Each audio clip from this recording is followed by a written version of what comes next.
Hey, you guys, welcome back to Naughty Love Movement. It's your girl, Nikki, and today I'm bringing opportunities for advertisement on my channel. If anyone is interested, they can email us at naughtylove2020@gmail.com. Our prices are affordable and reasonable, and please reach out to us. We can start our videos with any commercials that you would like us to advertise. I look forward to hearing from you. I'm out. One. Hey. Good afternoon. Welcome back to my channel, Naughty Love Movement. It's your host, Naughty. Bring you the latest and trending topics, and I vlog my life. Yes, I do. And in order to see that action, you have to follow me on all the free apps, okay? We're on Insta, we're on Twitter, we're on TikTok. You name it, we're on it. And all that information is scrolling below. All right. So before we get into today's show, because we have so much to go over, Naughty Crew, please make sure you're hitting that like button or dislike, whatever you prefer. Share my content out, engage with the channel. And if you're not subscribed, please subscribe. And of course, donations are definitely appreciated. And I have to give some shout outs because I just noticed in my Cash App, because I have two different Cash Apps. Long story, but shout out to Mama Bay, Couture Bay's mom, for sending me a Cash App. Love you. And shout out to Bree. Shout out to Sonia. Thank y'all so much for contributing to the channel. It is definitely appreciated because you know what? It takes a lot to keep all of this going.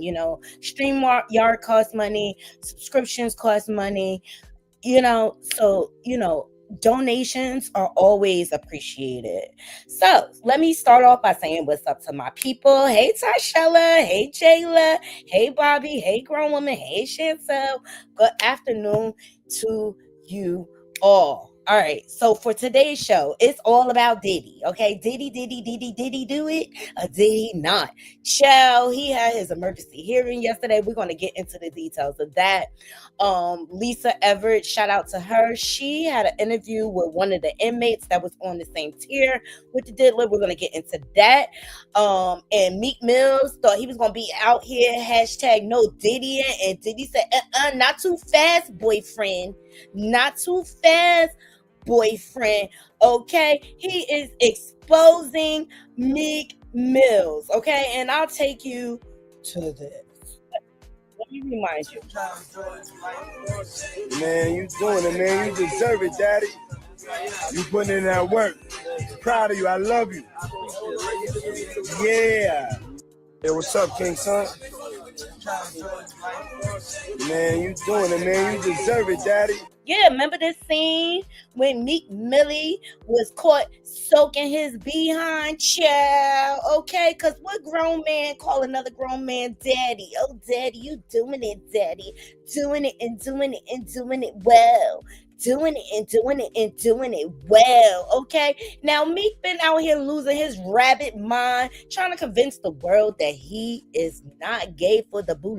But, sir, when you're coming out dressed up like twins with your boyfriend, it is very little you can tell the world, okay?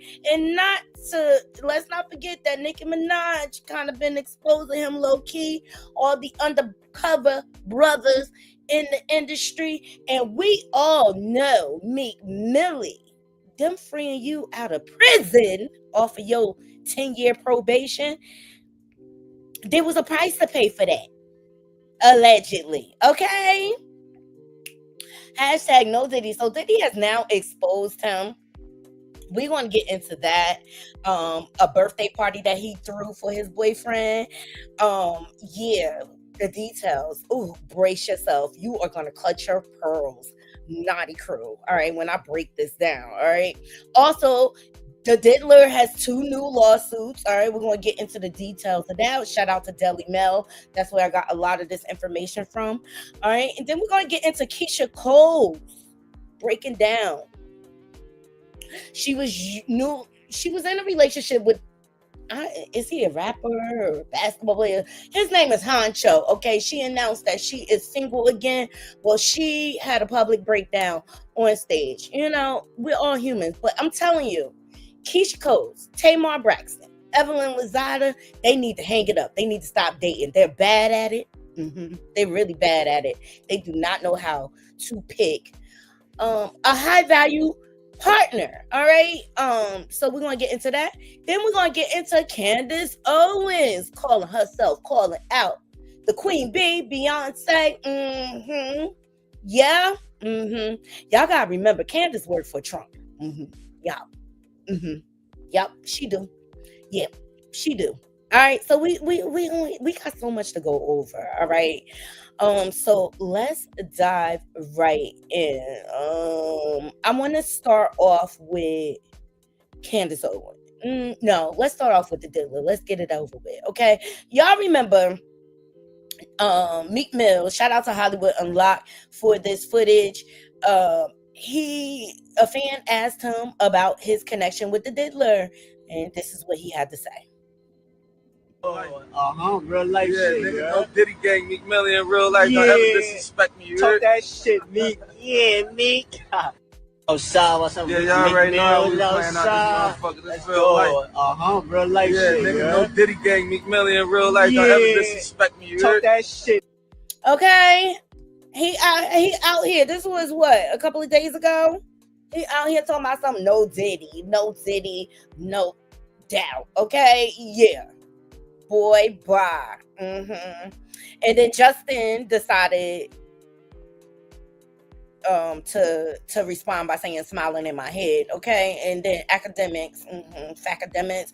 Meek Mill is now claiming no Diddy gang. Bless his heart. Yes, boy, you can run, but you can't hide. Okay. And even 50 Cent called out Meek Mills and said, bro, you better off just not even saying anything. But you know what, 50? A hit dog will holler, honey. Because if there's no truth to it, you don't say anything. Okay? You don't say anything. Hey, Smack to you. What's going on? Hashtag no Diddy in the comments. Okay? So, the diddler decided to expose the Meek Millie, okay? And some footage has come out of a birthday party that he threw for his boyfriend. Child, it's going down. Shout out to the Daily Mail.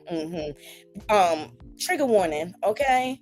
New Diddy party footage shows he threw for Meek Mill at $7.5 million Las Vegas mansion. Child, fair use. In 2026, America marked. Let's see what this footage looking like.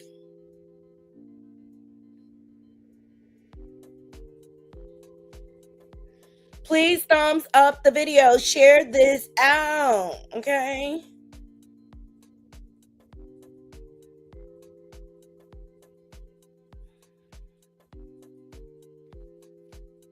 I hate all these ads.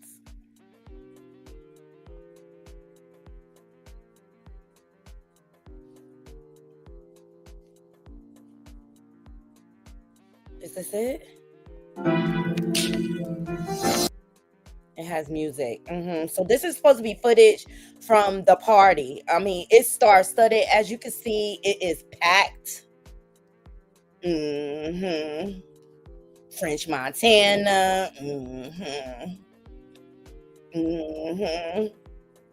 Hey, Marva.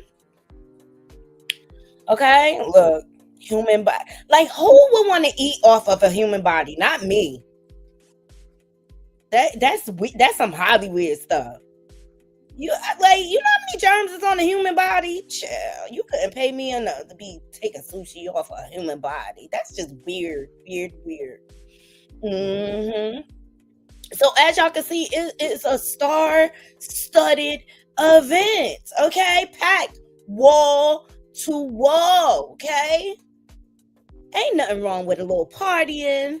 But what went on? You see, people are coming in the droves, okay?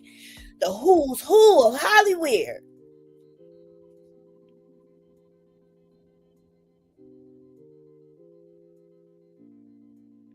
That's why he calls him daddy, child. And I don't know what grown heterosexual man will allow another grown man to call them daddy, but in the world I live in, that don't go down with heterosexuals. Nope, it sure don't. Mm-hmm. And it begs to, like, you got to question, like, why would Diddy be throwing this party for Meek Mills? It's weird. It's weird, Naughty Crew. It is weird.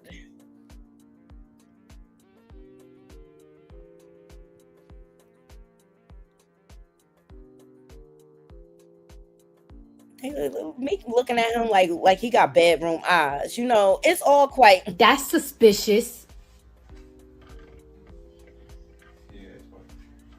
That's weird. So that's just to give you a little insight of who was there at the party, okay?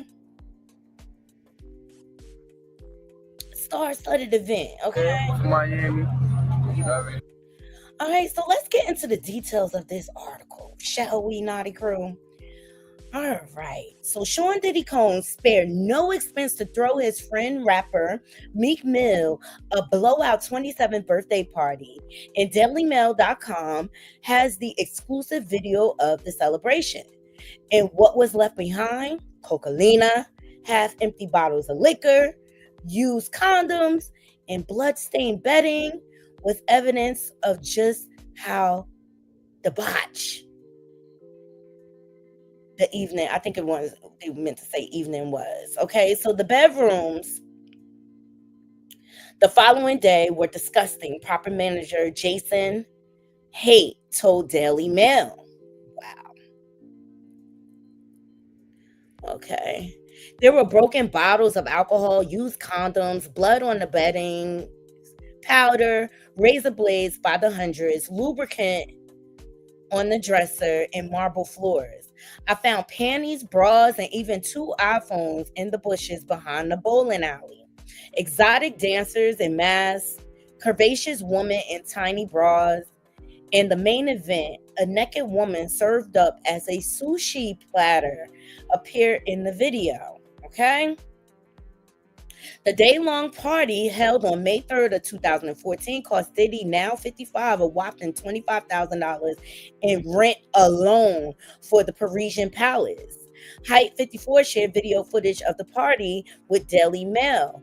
It shows partygoers arriving in droves. Notable faces including Vine star turned comedian King Botch, 36, rapper French Montana, 40, and Lil Durk, who is 32 and now behind bars, and other artists claiming to be part of Mill's record label Dream Chaser Records. Okay, so here is the mansion that they rented.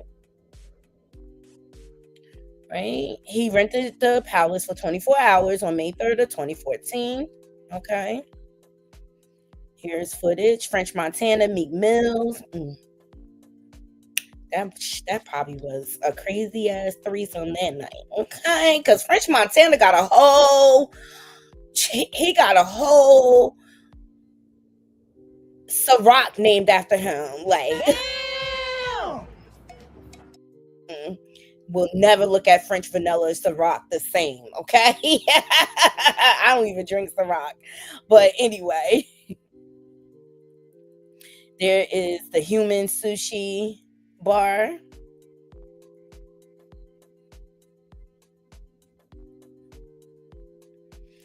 All right, so the mansion was crowded with celebrities shuffling through the mass of people accompanied by their entourages of bodyguards and trophy women. Lingerie-clad dancers performed provocatively on set-up stages, and other curvaceous, scantily dressed women posed around the various rappers for photos. In one scene, a girl was laid out on the table naked with only a tiny piece of clear vinyl covering the front of her body for hygiene purposes, as rows of sushi were framed on and around her while workers offered bottles of sauce. Disgusting. The partygoers smiled into the camera, posting with their friends. At one point, Mill, Montana, and Diddy stood on an elevated platform to give a speech, laughing with each other as one partygoer shouted to see if there was liquor up there.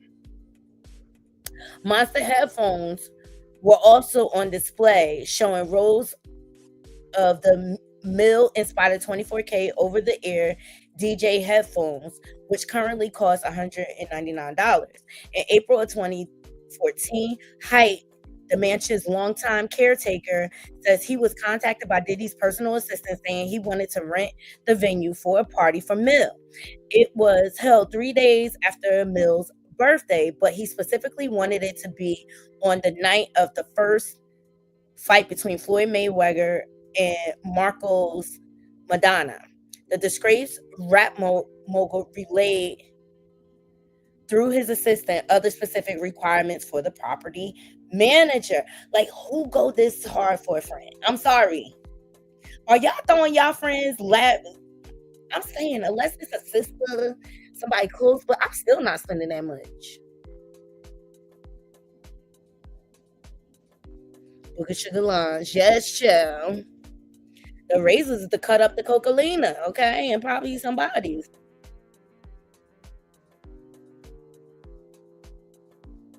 Yes, child. So here are some pictures. Ooh.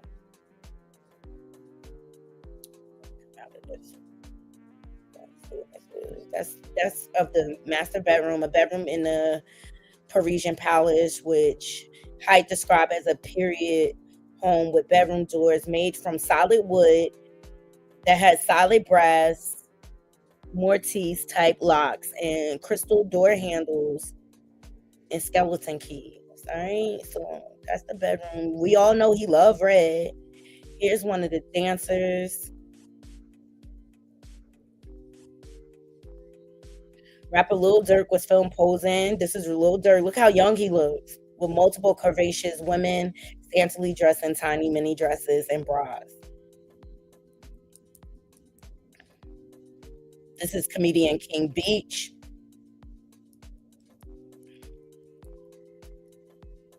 So, some of the requests. They requested that all interior bedroom door locks were to be ordered new and left unopened for their arrival for security purposes, as they would need to supervise the installation. Why do you need to change the locks? Like, what is going on in that room that you need to change the lock? And both keys were to be given to Mr. Combs directly and nobody else.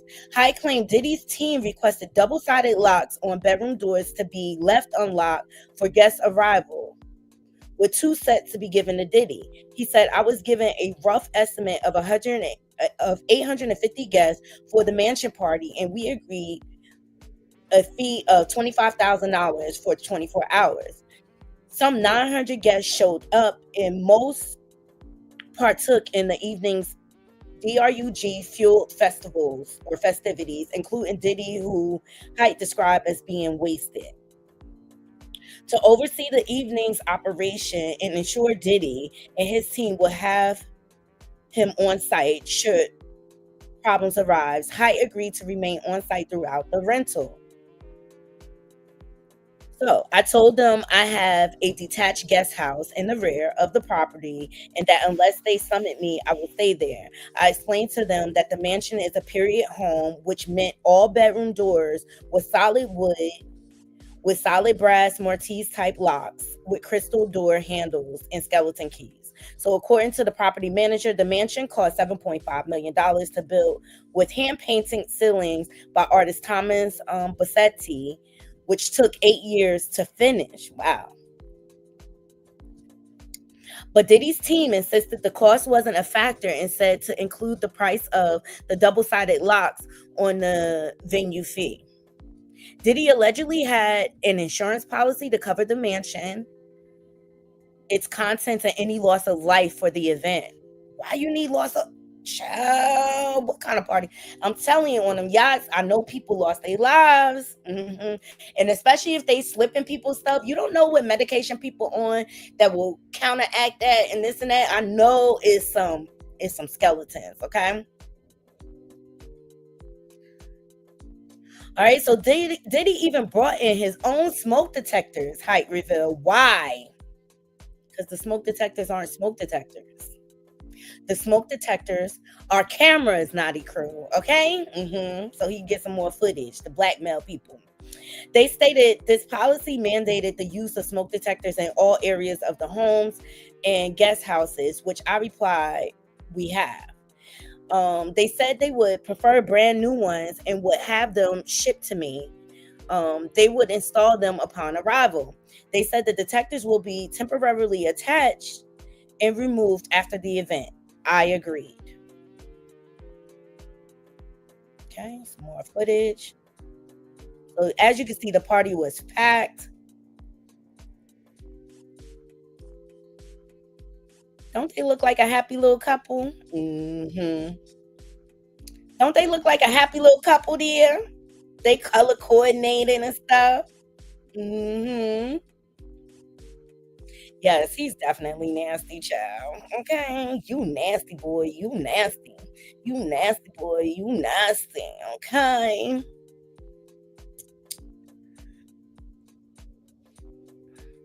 They had a live trumpet player. Two women posed on a gold couch as a man plays a trumpet in front of the Mill inspired 24K. Whatever. Look at my boyfriend. He said, look at my boo. Look at my boo. Diddy looks so dark here, right? Yes, them smoke detectors was cameras, and can't nobody convince me that they weren't, okay? So the party ended around 3 a.m. and there was rampant cocaine use with broken bottles and condom wrappers left all over the property, Height claimed. The bedrooms were left in disarray. Height estimated he collected around half an ounce of cocaine from around the palace.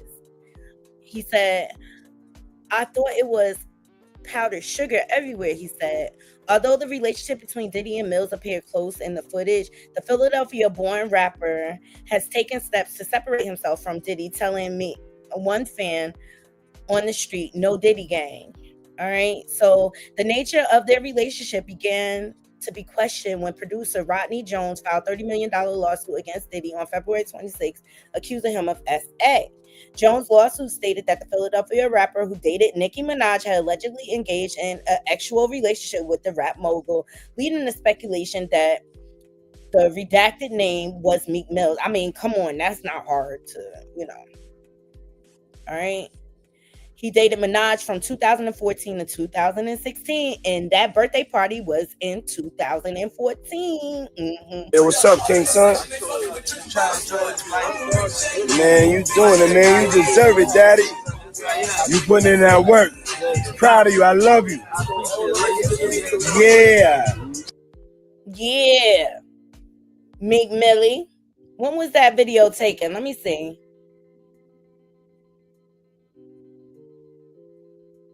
Let's see if I can find it. I can't see when it was taken. But was that after that party? He looked like he was soaking in. He looked like he was soaking his bum. All right, so that led to videos resurfacing of the two men, including one video filmed by Diddy with Mill in the pool, where he refers to the younger rapper as Zaddy. Zaddy. Hey, what's up, King Son? Diddy said to Mill from behind the camera. Man, you doing it. You deserve it, Daddy. You putting in that work. I'm proud of you. I love you. That sounds like a boyfriend relationship. And then Meek responded, I appreciate it. I love you too. In response to the speculation, Mill took to Twitter to dispute these claims after screenshots of the lawsuit went viral. And then he posted, every black blog site enhanced that post to make me seem gay, Mill wrote on February 28th. I change laws for our people. I donate millions. They are designed to destroy the image of the black leaders. Boo, if you gay, come out the closet. If you gay for the boule, it's okay.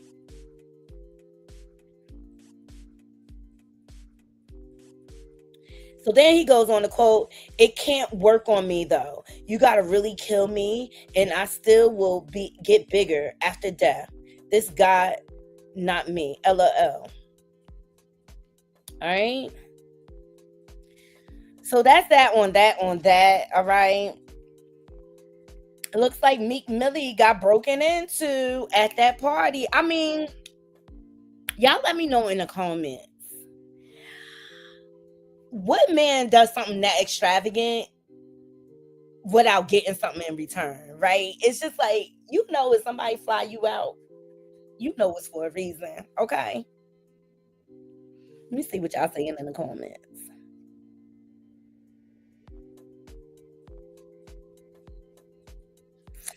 Tasha said, it's giving my man.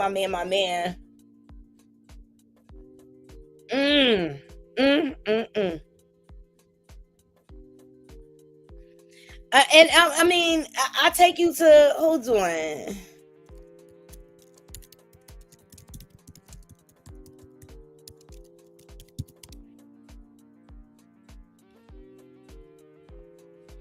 I take you to this image, Naughty Crew. Like,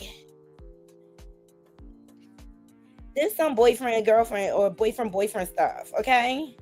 I don't know many men that dress alike. Like this. Let me see if I can make it bigger. Don't they look so in love?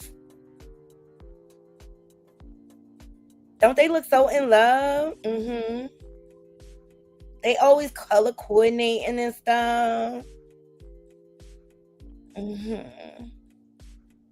Like, look at the way Diddy leaned into Meek Mill.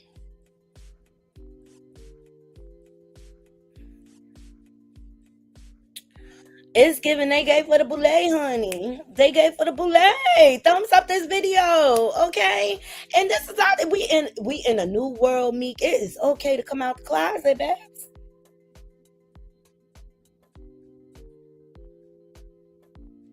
Chantel said, Diddy just nasty. He definitely gonna be state property forever.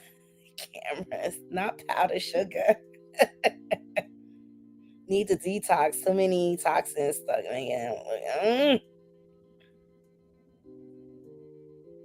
It's getting crazier by the day, right, Veronica? Look, I'm just here to report the news, okay? And as you all know, the Diddler had an emergency hearing yesterday, making all sorts of demands. His lawyers like demanding for shackles, him not to be shackled when he come into the courtroom and stuff like that. And I'm just like, what difference is it going to make? So here's a shout out to the Inner City Press and shout out to Megan Coonan, because I love her. She follows all the cases. This is where I get all my court documents from, because YouTube don't pay me enough to be paying for lawsuits. Okay, so let's get into what happened in the courtroom yesterday. So looks like Combs' lawyer, Agnafilio, Mr. Combs, come out and read us his to-do list. This is privilege. The 19 pages include things we have said to him, the names of a potential witness, a retired doctor, and now they have that.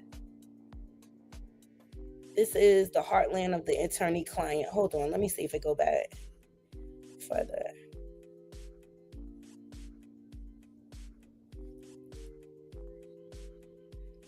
Into, sorry.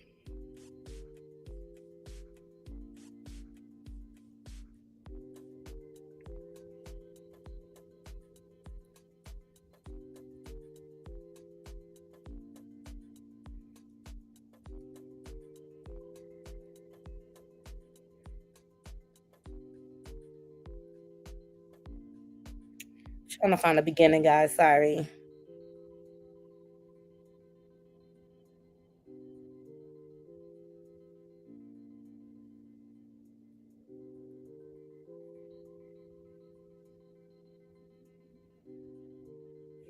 They don't always put them in order.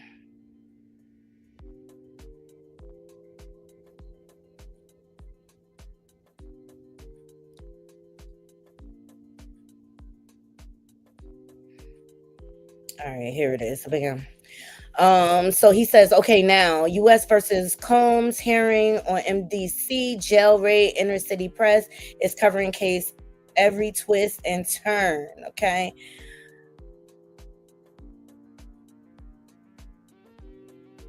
So Sean Combs comes in from the holding cell in MDC jail 10, walking fine, hugs his lawyer, and sits down. Now just waiting for Judge Sabramian. Excuse me if I'm saying that wrong. Then he says, still waiting on the judge. Combs is chatting with his lawyer, attorney Anthony Rico, seated to the left in a bow tie. Okay. So they say, all rise. And Sean Combs' lawyer, Agnefilia, we expect Alexander Shapiro to arrive at any moment from the Second Circuit. I have Sean Combs to the left of me and Judge.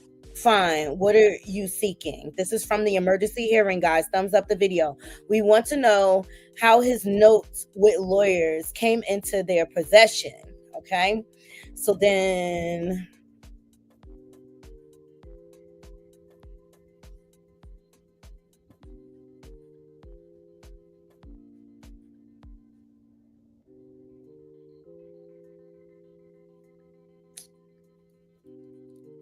Sorry, I lost my screen. There we go. So then Combs' lawyer, he responded. He said he has an expectation of privacy in his legal notes. So for those of you who are not aware, they did a routine sweep of the prison, and they found all sorts of things. They uncovered notes, a to-do list. They also found that Diddy was using other inmates' PIN codes, trying to use that to disguise or cover up him, basically trying to attempt to tamper with witnesses. This is all they discovered.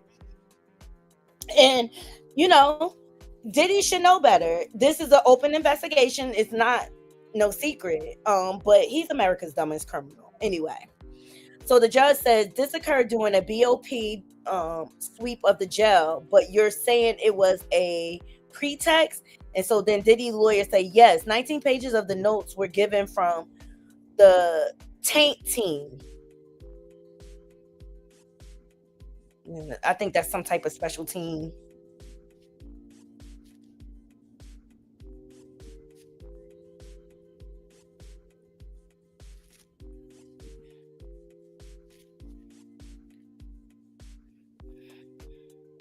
Yeah, I think that's some type of special team that they put together.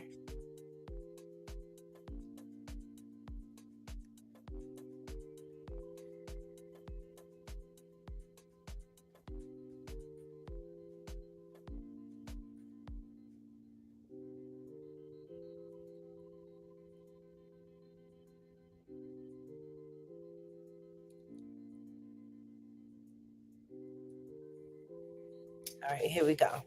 So Combs' lawyer, he said, we know enough to make out a constitutional violation, but we need to know more details about the failures. We haven't been able to test their explanation. We need the surveillance video of the search. All right, so this is them pushing, trying to get more information.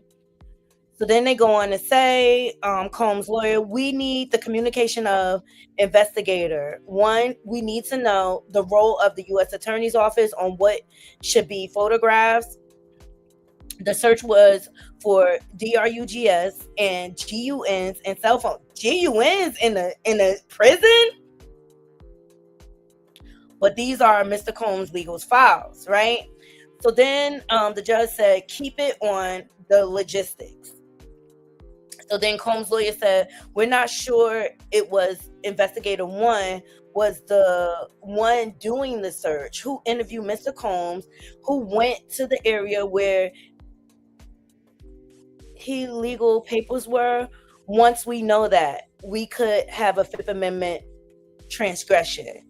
So then Combs' lawyer goes on to say, we may ask for dismissal of the indictment or for the recusal of the prosecution team. Good luck with that. So then the judge said they used 2 portions in responding on bail, and you want me not to consider those? And so then Diddy's lawyer says they need to hand over the notes. So then the lawyer goes on to say, we don't know what the taint team has.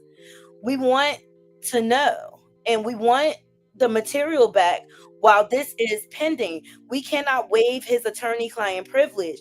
We have to be direct or aggressive. Not sure that's the right word. So the judge says, government, what happened here? Why were they taking photos of Mr. Combs' notebooks? So then the prosecutor responds, and she said none of the prosecutors had contact with them. And then the judge said, but investigators, one, was monitoring Mr. Combs' communication in and out. So the judge goes on to say, is this a Fourth Amendment violation? And then prosecutor says the BOP investigator works for the BOP, Bureau of Prisons. He is focused on safety, and if the defendant is in compliance with BOP rules, he was not. It is true that BOP gave us the info, right? So then prosecutor goes on to say, she said none of the prosecution team were aware that investigators, one, was going to be a part of the sweep. Then the judge said, when did you become aware that photos had been taken of Mr. Combs' notes? And so then the prosecutor said, after the sweep. And the judge said, but before the grand jury subpoena? And the judge said, so there's nothing else? And so then the prosecutor said, this is Diddy lawyer, says the defense team does not know what the taint team has, but was made production to them last night of everything, not just the 19 pages that were passed to the case team. So then the prosecutor said these materials were obtained as part of the government's covert ongoing grand jury investigation, right? And so when they announced the indictment, they said at that time the investigation was ongoing, okay? Which means more charges can be brought. All right. And don't forget, they didn't even include the GUNS charges yet that they found in his house with the serial numbers scraped off. Mm-hmm. That's coming. It's coming, whether you like it or not. Okay.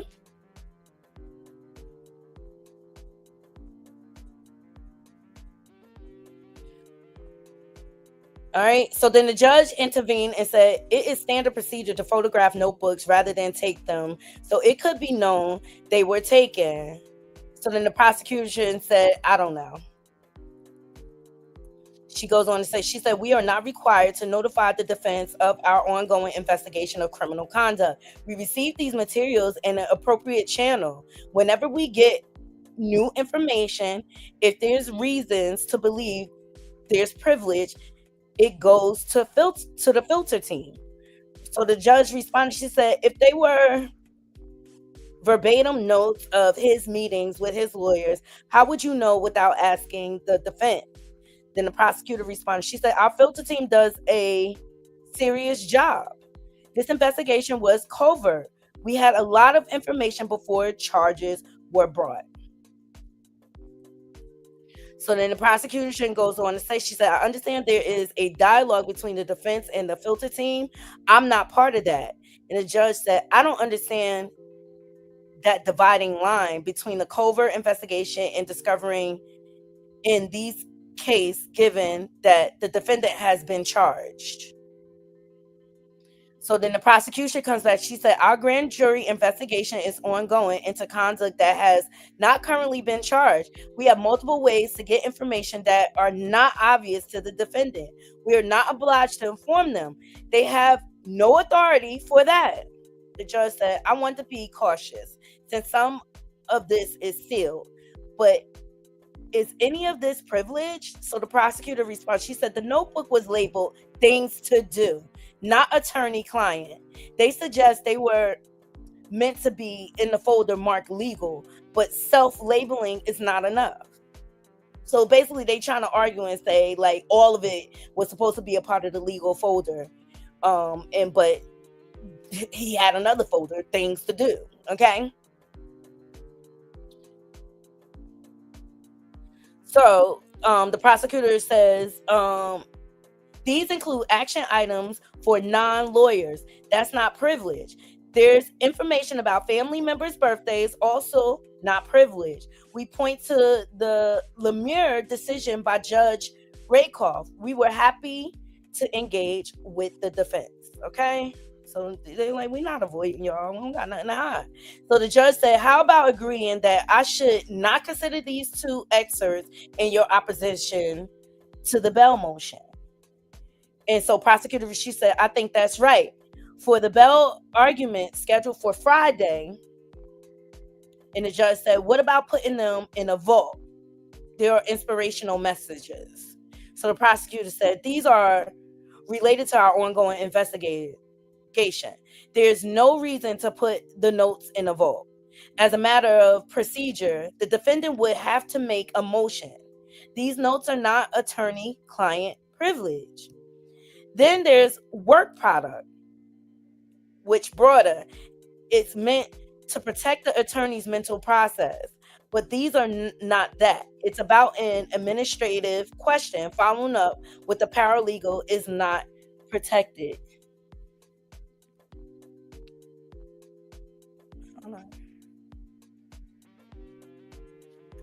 All right. I need to cut off some of these notifications on my phone, I'll tell you. So I won't be tempted to shop. So then the prosecutor, she said, there's work product. Here we go. The judge said, what if an individual had counsel paid by another? So the prosecutor, she said, the payment, not privilege. And it's about paying off a witness. That is what we are investigating. These notes refer to individual to a non-lawyer third party. It's on his to-do list, right? So then the judge said a defense lawyer can investigate potential witnesses. It would be malpractice not to. If these are about the defense team's preparation for witnesses, isn't it a closer call if it falls into work product? And then prosecution said the person tasked is a non-lawyer. Then she says, on October 18th, the defendant told a family member to work with a non-lawyer to find everything about victim 2. And this non-lawyer, individual 2, is not identified as part of the defense team. So then the judge said, what about turning over the surveillance video? Prosecutor, she said, we are opposed. There's no authority for that. Then the judge says, I noticed that Diddy's lawyer, they want to work with you to try to resolve this. And then Diddy's lawyer laughed. Then the judge said, you may not agree, but why not discuss? Then Diddy's lawyer says, we don't want to give them insight. Then Diddy's lawyer says, he says, all the legal pads say legal. What the government is saying was search is just not accurate. And then the judge says, wait, you are saying the photos taken were from pads marked legal? Can you show me? And so then Diddy's lawyers walks up to the judge. Okay. And then the lawyer says, when we visit him in jail, we have lists. Everything in those pads are things we discuss. Trial strategies, who we should speak to undermine a witness credibility. We discussed everything with Mr. Combs. This is a sweeping racketing case. So then Diddy lawyer said, we are studying this man's life for our bail application, his charity work. This is not a single day, a single event case. We spend time on every nook and cranny of his man's life. I have a case Bafano, very important case. So then Diddy's lawyer go on to say, Mr. Combs comes out and reads us his to-do list. That is privilege. The 19 pages include things we have said to him, the names of potential witnesses, a retired doctor. Now they have that. This is in the heartland of attorney-client. Mr. Combs comes out. That's a duplicate. Let me see. So then the judge says, I'm looking at the case you cited, Mr. Slavic. Are you familiar with it? Then prosecutor, she said, I'm not, Your Honor. Then Combs' lawyer says, Mr. Garagos has something to say. And then Tenny Garagos gets up. They say there's a covert grand jury investigation, but there's the current indictment. So then the prosecutor, she said, we're talking here about 11 pages of notes, not a stack. None of those notes are legal. The notes themselves are not legal, but this is from the judge. But that page was in a legal pad that was marked legal. So then the prosecution said it's not clear when defendant wrote that on. So then the judge said, we have a bail hearing on Friday at which I will not consider these materials. In terms of running down the privilege issues, we can take weeks. Any issues with that time frame, Combs' lawyer? No. Judge, I'll issue a schedule. All right. So that's what went on. So they're going to exclude the notes, but they still have video, Naughty Crew. They have video of him moving about in the prison. They have proof that he was using other inmates' codes to make phone calls. They have proof that he was ordering 3-way calls. They have proof that he was giving his kids orders and directions on what to do when it comes to the witnesses. So, like, everybody is making a comparison to Abercrombie and Fitch, why Diddy can't get bail. This is why, because he's getting caught over and over again attempting to tamper with witnesses and try to throw off the case. All right, so that leads me to, hold on, Lisa Everett. Now, I love Lisa Everett. She has worked with Hot 97 Street Team for years, okay?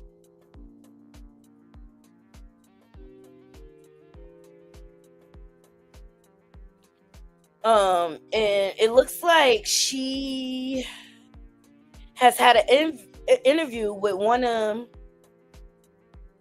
the inmates that were incarcerated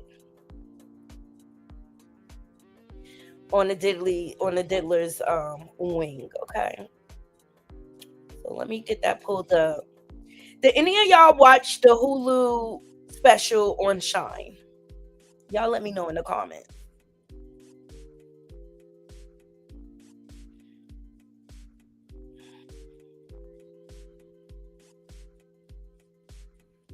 Please thumbs up this video, share this video out. And rest in peace, Prince's sister, Tyka, she has passed away.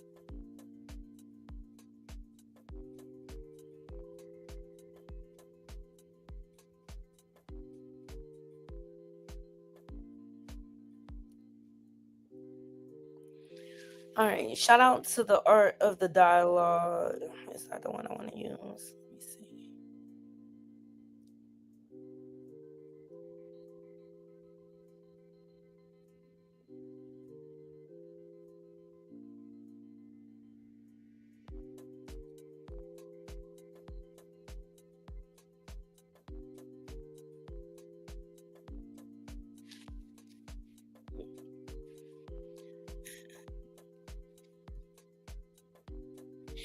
It was decent. I mean, it's the Shine side of things, but at the end of it, he's married now, and he has a little girl or whatever. And they got into, his journey after prison, a lot of details. So, like, I didn't know he went over to Israel and he lived there for 2 years.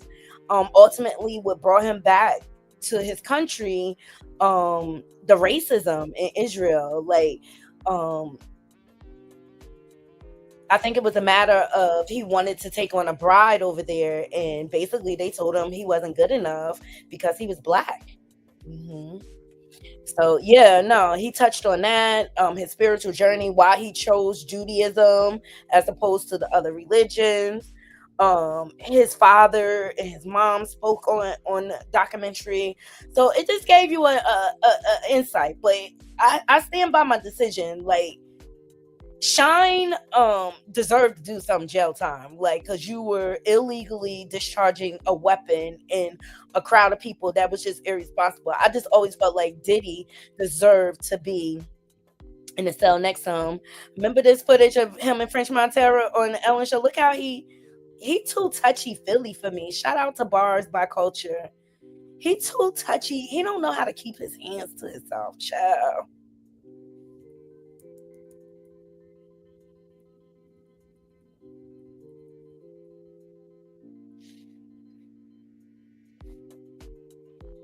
Oh, that's Tony Busby. All right, let's get into Lisa Everett's interview.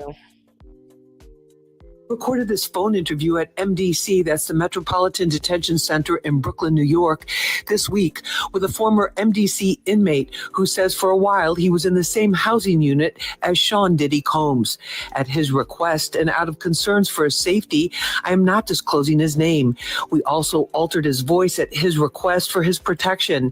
Here's what he says about Diddy and what Diddy is like behind bars. He's not crying about nothing. He's super, his energy is super strong. He's fighting his cage.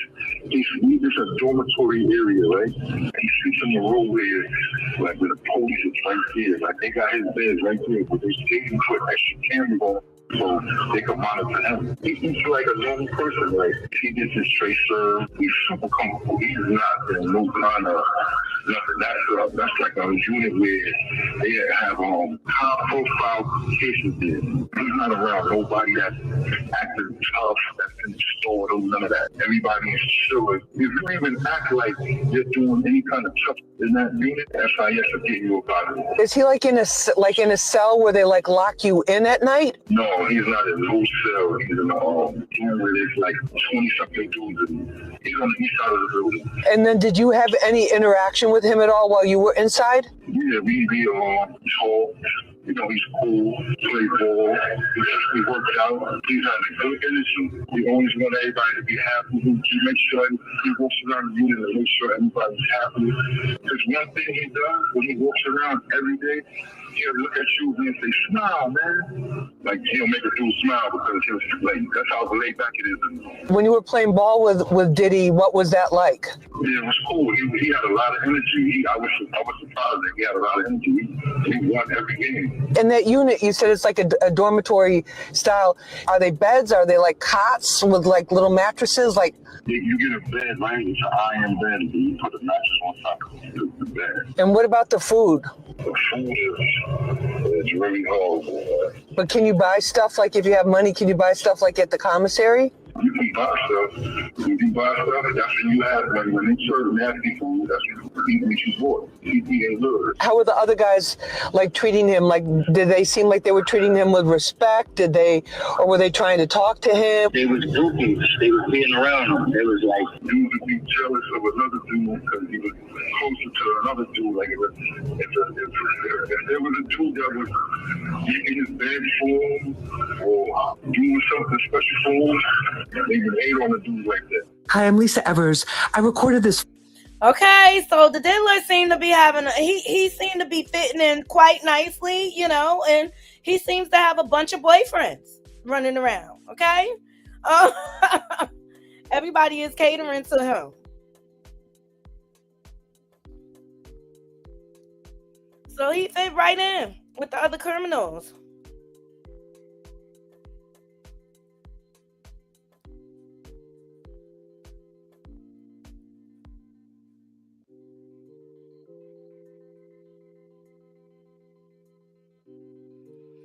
So that's come from directly from an inmate. All right. Also,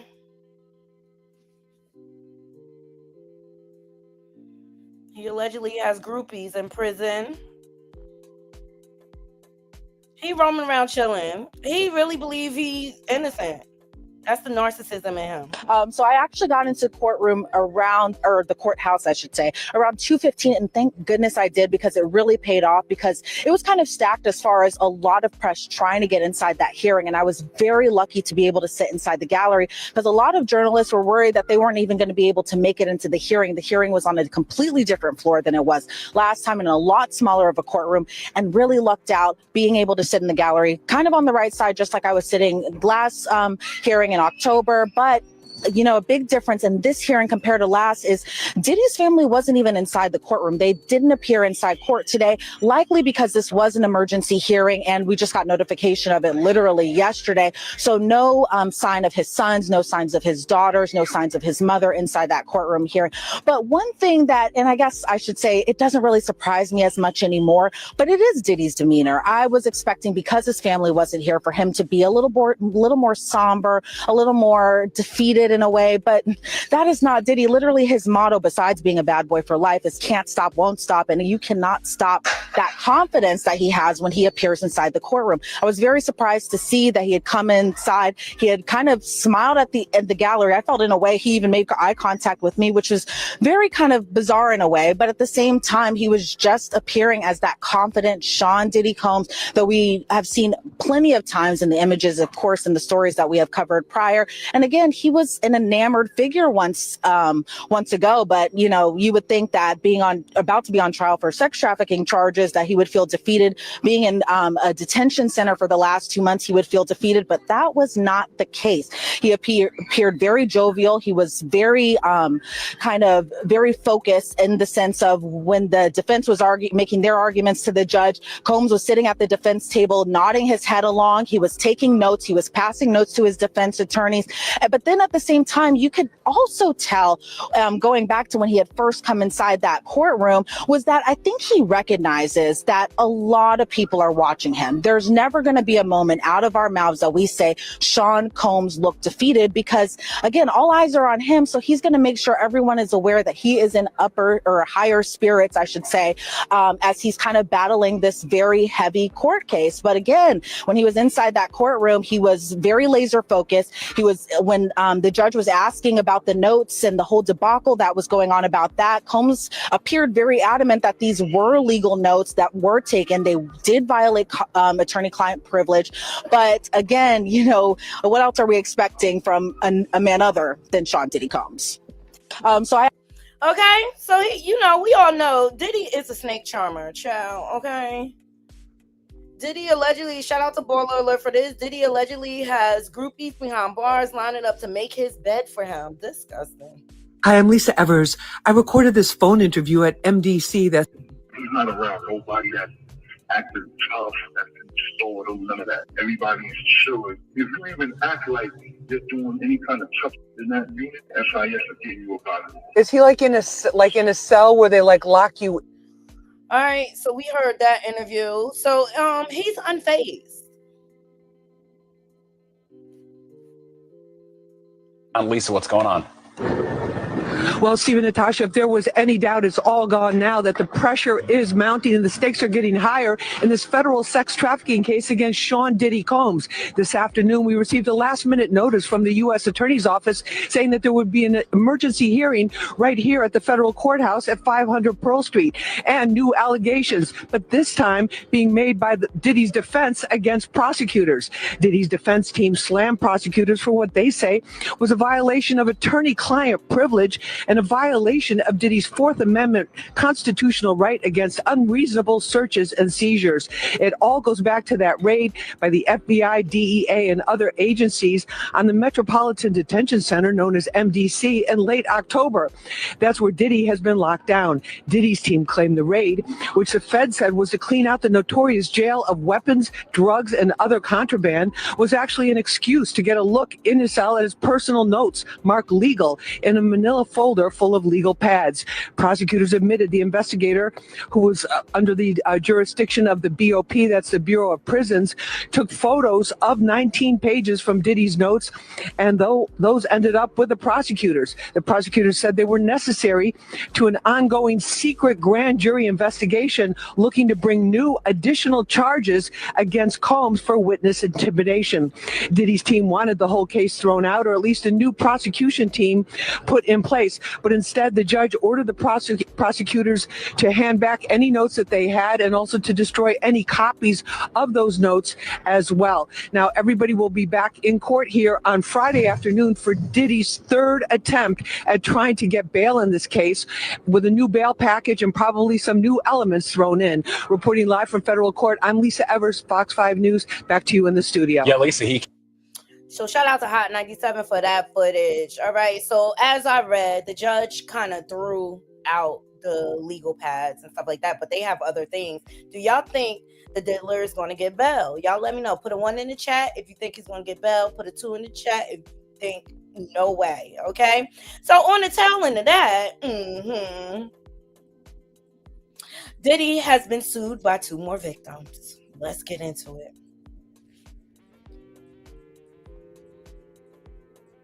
I want to see Gladiator. Oh, you know what I saw in the movies this week? Red One. That was good with The Rock. Yeah, it was good. It was real good. It's a real good Christmas movie.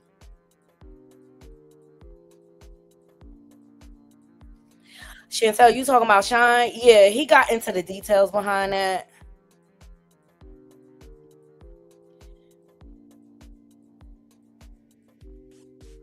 Jackie said it too. Okay. All right. So, more lawsuits come down the pipe, and Tony Busby announced that he was going to be sending out more lawsuits as well. All right. So, shout out to the Daily Mail. Excuse all these freaking ads. Like, how many ads does one need? It's annoying.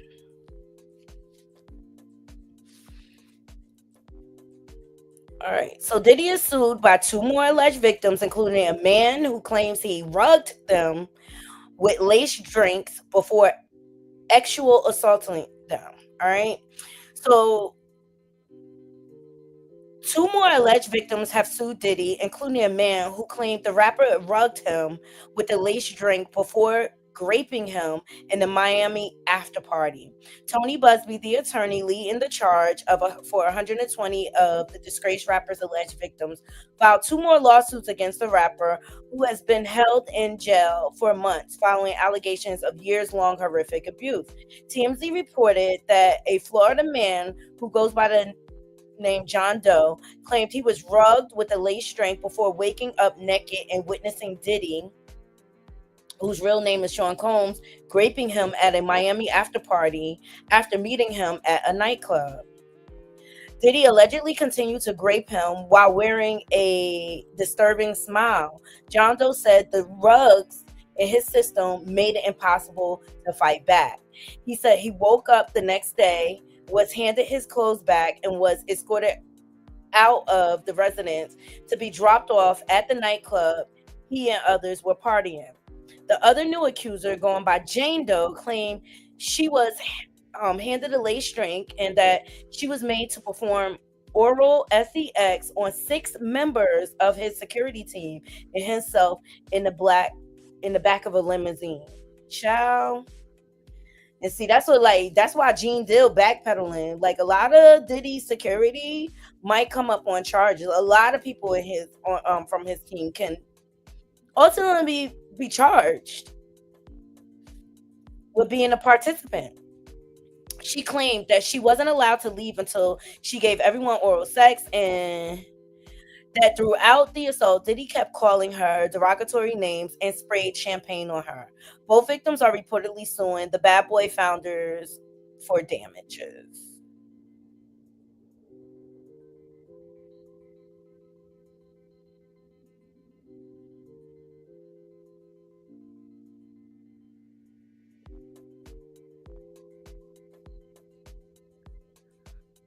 It's crazy. All right, so the Daily Mail has contacted Diddy's attorney, Mark.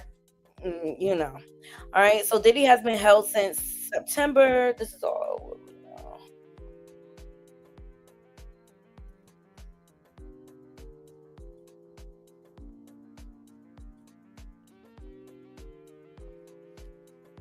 Let me see if there's anything new.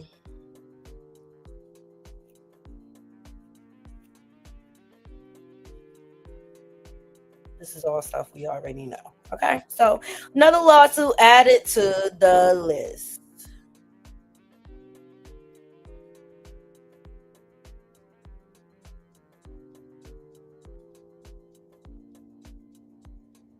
So BuzzFeed is going to keep going. He's going to keep piling it on. But yeah, that's all the updates on the diddler. He's got groupies in the prison. He's having a good old grand time. All right, up in there. People are making his bed. He's still being treated like a celebrity. And quite frankly, I think they need to isolate him.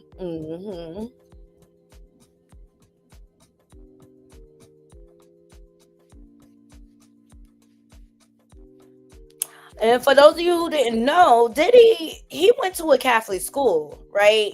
And that school was later on accused of SAing little boys. So, you want to know where these behaviors come from?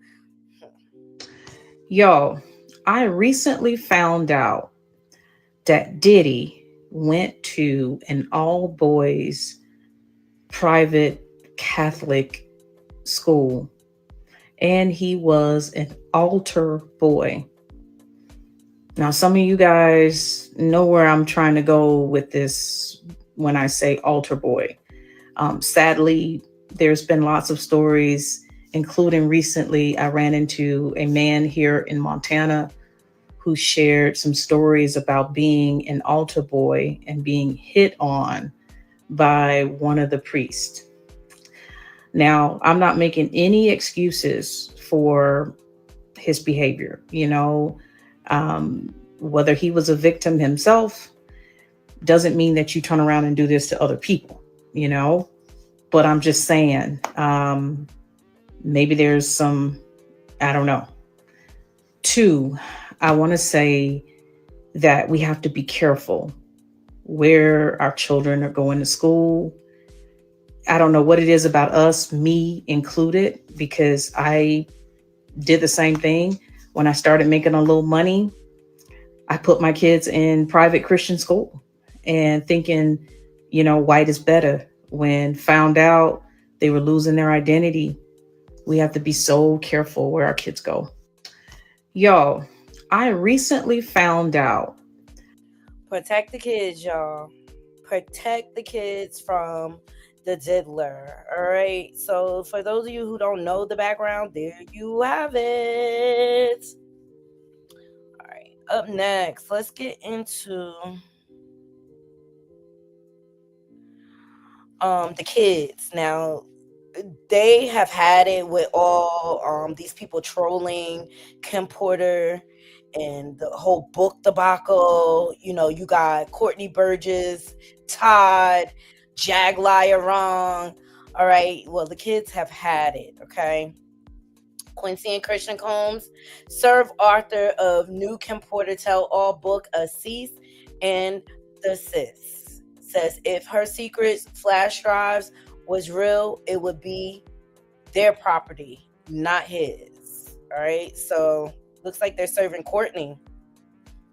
All right. So Quincy and Christian Combs are tired of people attempting to profit off their late mother's death. Since the controversy with Diddy first hit the fan, people have been coming out of the woodwork claiming to have the late Kim Porter personal flash drive with pages from an alleged tell-all book that she was allegedly supposed to be releasing against Diddy. Though her children have adamantly denied the existence of an alleged flash drive, that hasn't stopped people from attempting to profit off the situation. Now, though, the brothers are trying to put an official stop to it through the court. So according to TMZ, Quincy and Christian served a cease and desist to a man named Courtney Burgess and his attorney Ariel Mitchell for releasing and profiting off of a book they claim is Kim Porter's personal diary. The book, Kim Porter Tells It All, is allegedly from her personal flash drive that Burgess claims he was able to get a hold of from a friend of Kim's. Burgess claims it's an original unedited copy of the memoir, and he published the book without editing anything.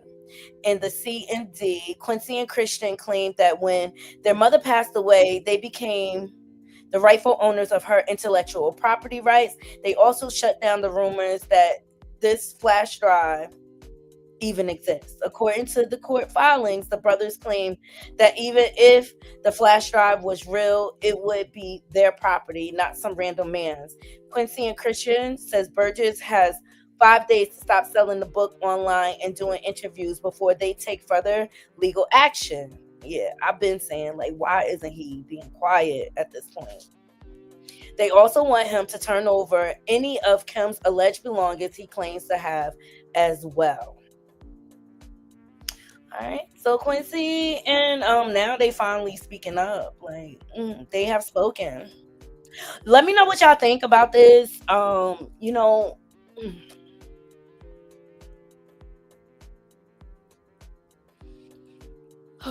I believe Courtney has bits of the truth. And I believe the Diddless kids know what it really is. Like, I can't stand them. Now y'all want to speak up. Now y'all want to speak up and shut things down. Y'all let me know what y'all think about this. Them doing the cease and desist. I think it's necessary because it's going crazy at this point. And people have to remember this is somebody's mother.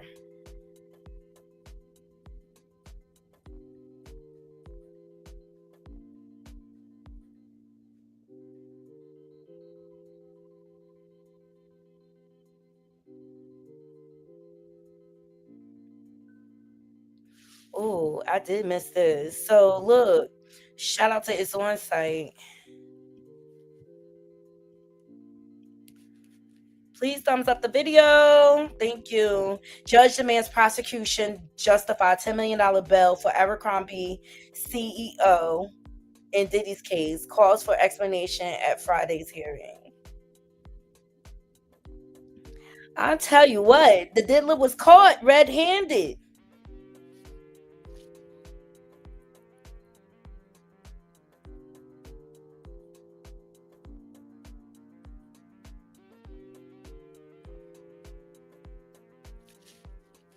Caught red-handed. What's this? Baller alert. Oh, I'm not trying to hear nothing from Gene Deal. He's a liar. All right. Ray J says he and Diddy's son sat down. Here we go. As far as Diddy's sons, it's been a lot. And I think at this point, you know, we had to all sit down and we had to really figure out what this looks like and what we should do moving forward. And so we've worked out our differences. And I think that when we talked in the beginning, you know, creating these mentorship programs and creating something new to help young entrepreneurs when they're falling by the wayside is absolutely needed in these situations. I mean, if you even just look at me, you know, sometimes you need certain guidance before you jump off the edge. And a lot of times that's happening in this space that we're in. No, we didn't have a fight. Whatever, Ray J. Ray J is full of it.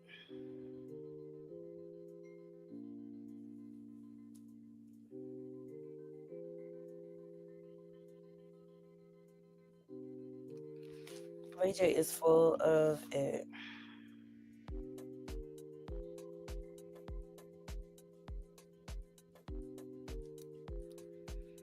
So I'm done with the Diddy people. I'm over it. All right, let's get into Candace Owens calling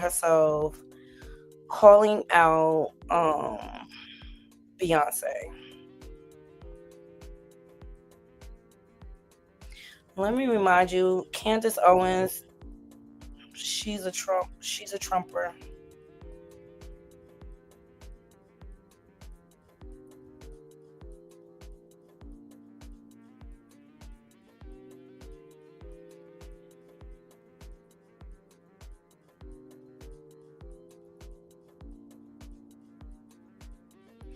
Here we go. Shout out to the neighborhood talks.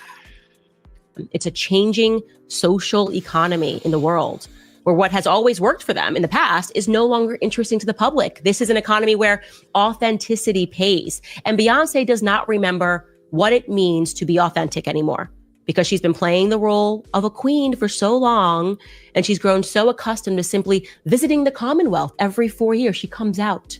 Nobody knows where she is for us, and she comes out and she reminds us all who we should be voting for. Ah, yes, Hillary Clinton. Please, I'm here, Commonwealth. You people, remember, I am your queen, her and Jay-Z. Oh, yes. Disclaimer. I mean, I think Beyonce is queen of her genre of music. But as far as like being a queen leading the country, I never looked at that. Please vote for Kamala. As a mother, I'm telling you to do this. Like I said, 10 years ago, Beyonce and Jay-Z telling us who to vote for, that would have mattered, but it just doesn't anymore. Actually, it's annoying. People find it to be somewhat annoying. Beyonce, listen to me, girlfriend, because I know you're watching. You don't got a text from your mommy's burner account on Instagram. You're annoying now. It's just tired. Okay, you got to switch it up. It's a changing social. Seem like a person. Pretend you care about the Commonwealth. Maybe every 2 years, come out. Do a podcast, pretend to be a human being. Of course, they don't support Donald Trump. No, they must be more enamored by her husband, Jay-Z, the thug life. Maybe that's the music he should be walking out to. That is, I believe, what Beyonce and her mommy think. That is why they're frustrated with people like me who don't respect that anymore. There's nothing that you do that I respect. And I don't dislike you. I want to be very clear. I don't find Beyonce to be someone that is bothersome in any way.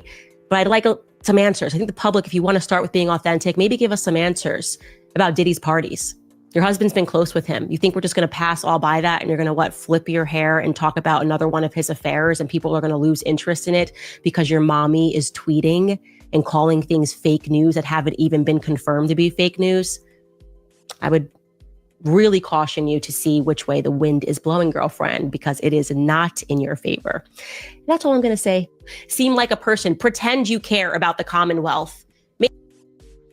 All right, so Tina No calls out media outlets for posting fake news, claiming Beyonce was paid $10 million to speak at Kamala Harris' rally. They are not only lying on Beyonce's name, but they are trying to further discredit our vice president. So she posted, this has been flagged on Instagram as fake news and taken down. It's called false information. Sadly, other platforms with a lack of integrity still have it up. The lie is that Beyonce was paid $10 million to speak at a rally in Houston for Vice President Kamala Harris, when in fact, Beyonce did not receive a penny for speaking at a presidential candidate, Vice President Kamala Harris rally in Houston. In fact, she actually paid for her own flights for her and her team in Total Glam. They are not only lying and disrespecting Beyonce's name, but they are trying to further discredit the power of our vice president. When does the lies and the rumors stop? Of course, you won't see this in the news. You know, Beyonce really needs to start speaking up for herself, period. Instead of having people like her mom speaking for her. So Candace Owens came, she said, foremost, Beyonce needs to stop posting from her burner account.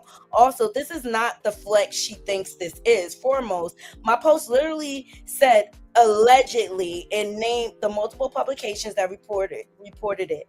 They all reached out to confirm the alleged amount multiple times to both Beyonce and Kamala campaign were met with silence. The fact that Beyonce opted to use her hyper-privileged connections at Instagram to have a post removed makes her a blubbering baby. People share untrue reports on me all the time. And do I call Mark Zuckerberg? Sending your literal mama to defend you on you as opposed to just responding to journalists asking for answers like Cardi B did when I asked her. Is childish. Cardi answered immediately, and I included her response in my show. Beyonce has gotten so rich, she's acting stupid. then people started saying, why Beyonce never speak for herself? And then Candace says, cause she's always sends minions to speak to the peasants. We only hear from her when it's time to vote and wants black people in a certain formation. I'm so sick of it. And when she dropped projects. And this person said, why not call out the white publications who shared the same information about Beyonce? Why only come for Candace Owens? And so then Candace, she said, I literally read a report from the Daily Mail and she decided to focus on me and leave out every other mainstream publication that reported on this. She will get called out on my show on Monday. People say, y'all don't find it weird? Beyonce grown as fuck. And then she said, yes. Candace said, yes. It's weird. It's also limiting the comments while acting like a tough guy is extra pathetic. It really is. And this person said, girl, she was paid. Then they need an audit of that $1.2 billion. And then Candace says, rich people know how to hide money. They will break it up in payments, send it to a law firm. Now she's got my attention because I just got done going through Kamala's genealogy and I got time to audit finances. Child, Candace is going in. Yeah, she wants B's attention for sure. She wants B's attention for sure. All right. It is what it is. You know, I don't put that much into celebrity, so I'm not disappointed ever. So.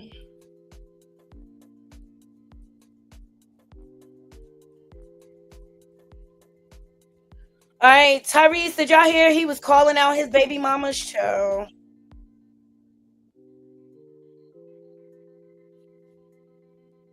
I'm so sick of Tyrese, and it's disgusting. You know what's disgusting? His kids are going to see that he's electing. He wants to be a deadbeat. Shout out to Unwind with Tasha K. Baby mama number 1 and 2. If you ain't learned already, I ain't giving you shit. Like I fought to earn this life, I'm going to fight to keep it.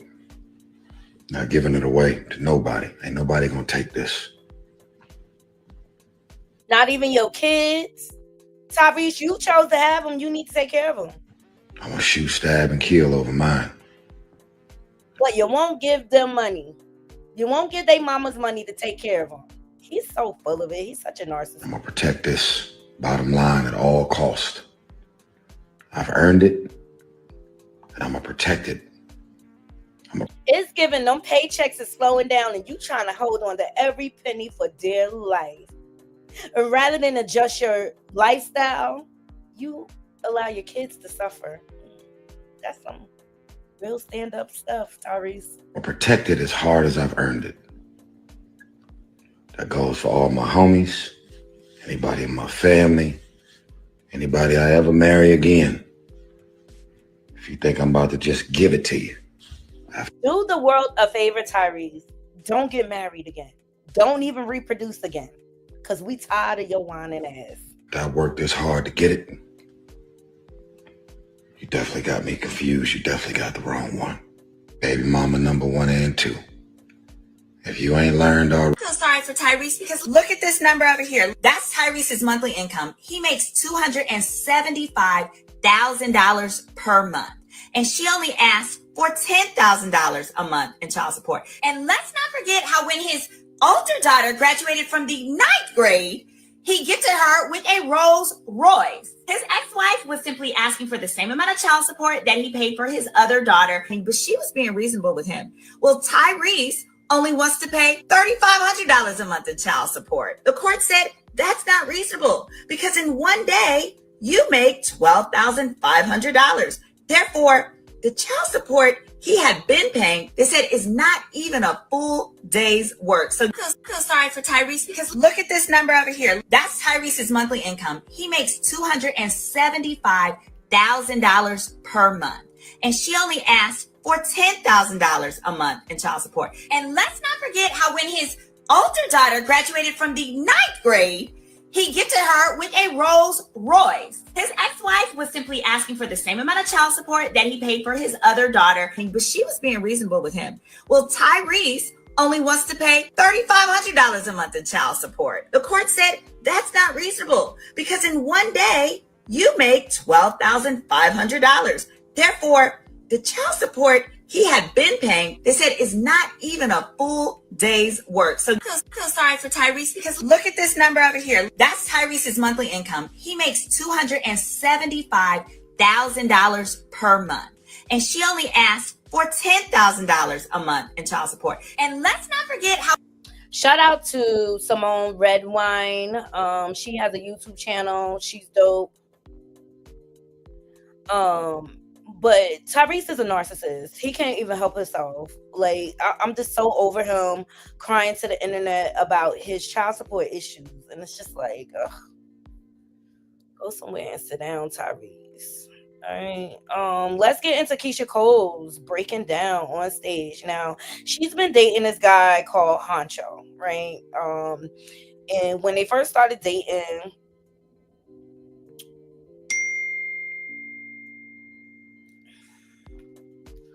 a young lady came out and said that was her man, okay? All right, let me just put this disclaimer out there. Like, Keisha Cole, Tamar Braxton, they're all horrible. Even Evelyn Lozada, they're all horrible at choosing men, okay? What's this?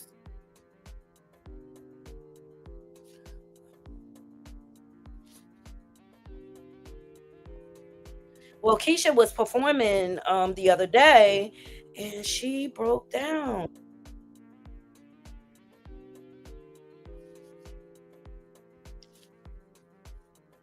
Now, how do we know this is over her recent breakup? Tarshella, what's so funny to you?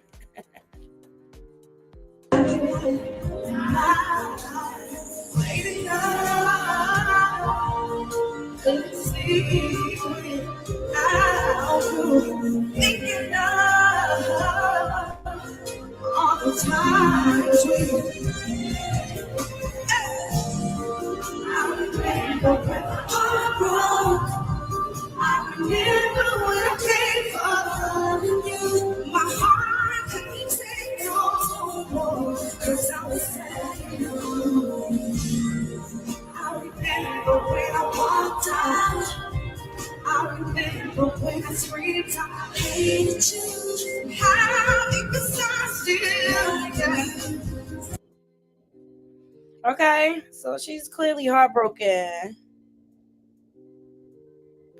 And this person posted, she said that boy was 8 years old when she released this song. Yeah, he's younger than her and everything. He had Auntie in there nailed to the cross the way she crying and carrying on. Right.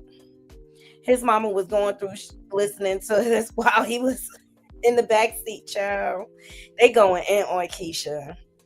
They are going in, but, you know, be by yourself. They need a retreat so that women can go to learn how to vet and date men.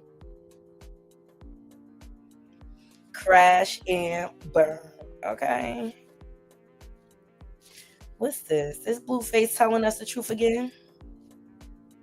Shout out to Corey Lombardi. When we met, we was in the process. Were you at the lowest point in your life? No, I was a college student. I had my own apartment. A college student. You got kicked out, bro. You finna lie. That's crazy. How am I lying? You finna lie and say you stopped going to school for me? We could call Jay right now. Krishan. Babe, that's crazy. When I met you, what were you doing to be a star?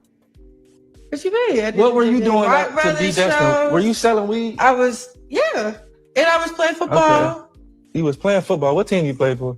That's for the X League. What are you talking about? You played in the game? No, it was. Okay, I got so you didn't play football. That's I trained for it. Yeah, I was with the team and all that. You trained for it. Baby, pull up to the practices. You did. I didn't see you play one game. This is crazy, bro. No, we was locked in. All this shit you done did to get to this point. We was locked in. And the best you got to say is somebody else would have did it if it wasn't you. Why you really taking this out? Why you taking God's credit?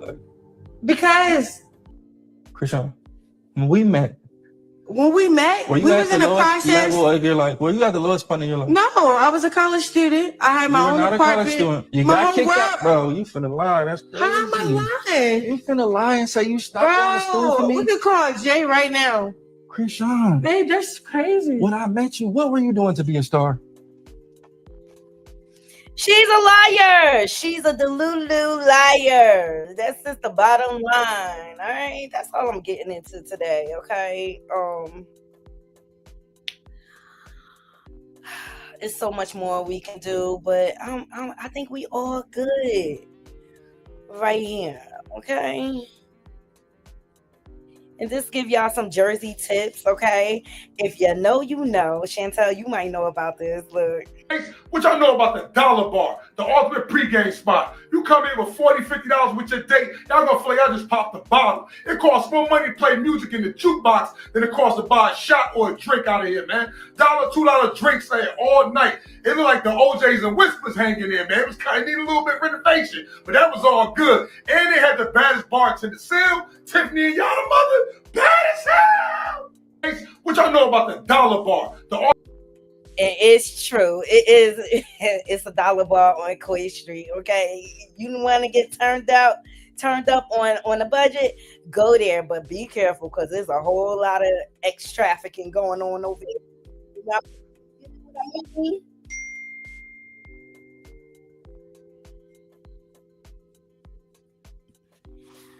All right. If you know, you know, child. If you know, you know. All right, and then of course everybody's trying to call out the Mike Tyson fight for being fake, which we all knew. I knew it was fake from the smack. Hey Aaron, yes, remember to like this video. So that's all I'm gonna get into. You know, we got into Diddy's emergency hearing yesterday, the details. Okay, we got into Diddy exposing Meek Mills because Meek Mills is like hashtag no Diddy, even though that was his boyfriend.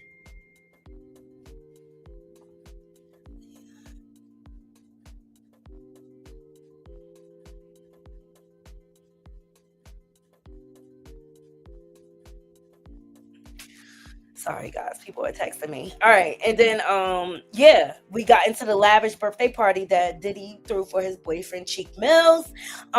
We got into Keisha Cole's breaking down over her breakup, but who knows? How do we know that she crying over him? She could have been crying over her mama Frankie. You know what I mean? The holidays are coming around. You start missing your loved ones and things like that. And then we got into Candace Owens reading Beyonce the riot act. You know what? It's just like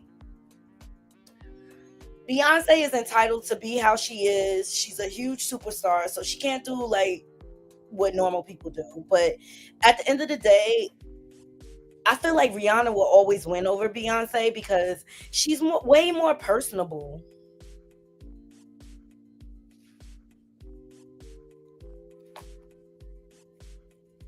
She's way more personable or whatever. So and I just really feel like Beyonce, she only really reveals herself when she's got products coming or new music dropping and things like that. So, you know, Rihanna, you see her on red carpets and things like that. So I don't know. It is what it is. I don't put too much into Hollywood because they all weird, right? And I don't believe in idolatry. I really don't. I believe in idolizing the Lord above. Okay, so I love every last one of you. I appreciate y'all joining me. I just wanted to jump on here.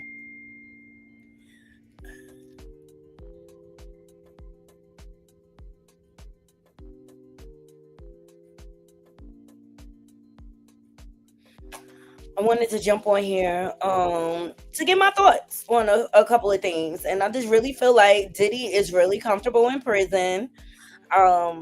I feel like he is really not seeing the consequences of his behavior throughout the years. But we'll see. We'll see I'll be back on Friday. We'll see what's gonna happen at that bail hearing. I don't think he's gonna get bail. I really, really don't think he's gonna get bail, but we'll see. Only time will tell. I love you all. I appreciate you joining me, and we'll talk soon.